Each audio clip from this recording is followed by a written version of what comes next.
The house itself was built, well, they started building it in about 1738 and it was finished 20 odd years later. It was originally the home of the Powell family, and they've been MPs and justices of the peace locally for 200 years. But the last of the Powells died out in 1950, it was Margaret. And there are people who say they've seen strange things here. I've experienced one or two slight oddities myself. It's not really surprising in a house that's 270 years old. There's an atmosphere here that you could say was slightly scary. There are parts of the house that I'm not terribly happy going into at night. I remember one night, I hadn't been here very long, and I was woken in the middle of the night. I could feel a cold hand on my chest, and I thought, well, this is a cold draft. So I looked up. The window was closed, so it probably wasn't a cold. So I just sent it on its way and told it to follow the light, as one does, and it went away, and I haven't experienced that since. Another rather odd thing that happened, I was sitting in the bar one evening talking to some B&B guests over a drink, and they said to me, is it true that there are ghosts here? And I was sitting down trying to explain that there weren't, when I suddenly heard footsteps behind me, going behind the bar, and I turned round to say to my assistant, Matthew, to ask him what he was doing there, and there was nobody there. It's since been pointed out that this could very well have been the floorboards expanding or something, but it seems rather odd that it's only ever happened once.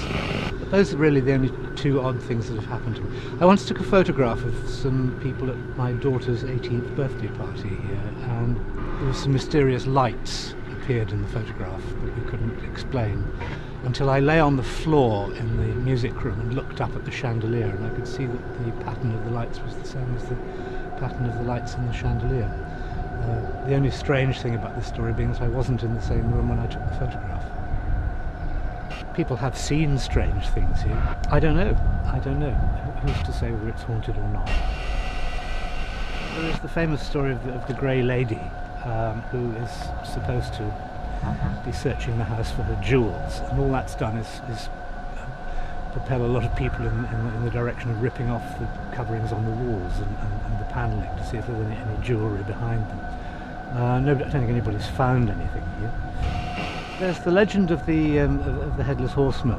One of the Powell family, one of the women apparently was looking out of the window just above us here, and saw her husband riding along the drive there, and his horse suddenly reared and threw him and broke his neck. So she had the window bricked up to make sure that nobody would ever witness such a horrific sight again. And he's said to ride down here occasionally. I can't say I've ever seen him. People do ride down here, but he's not one of them. They've all got intact necks. There is another little legend about the family which is quite interesting, which is that when they were clearing the settlement on the opposite hillside, in order to move the road, because the road was too close to the house, back in the early 19th century, I believe, and they were laying out the park, that there was an old woman who lived in a cottage up there, and she refused to go, so they knocked her cottage down around her. As they did so, she put a curse on the family, that all the firstborn men in the family would die young and not have any issue. And in fact, that happened. I think all houses like this have an atmosphere, and all houses like this tend to attract stories of ghosts. And you will find people who say they've seen things, shadowy apparitions in the corridors and so on, and sudden feelings of cold in various places. But I don't know, nothing's ever been proved. We've had numerous investigations done, and I've actually put a stop to that now, because it just seems pointless to me that people should come and annoy the guests. Nobody's ever found anything, really.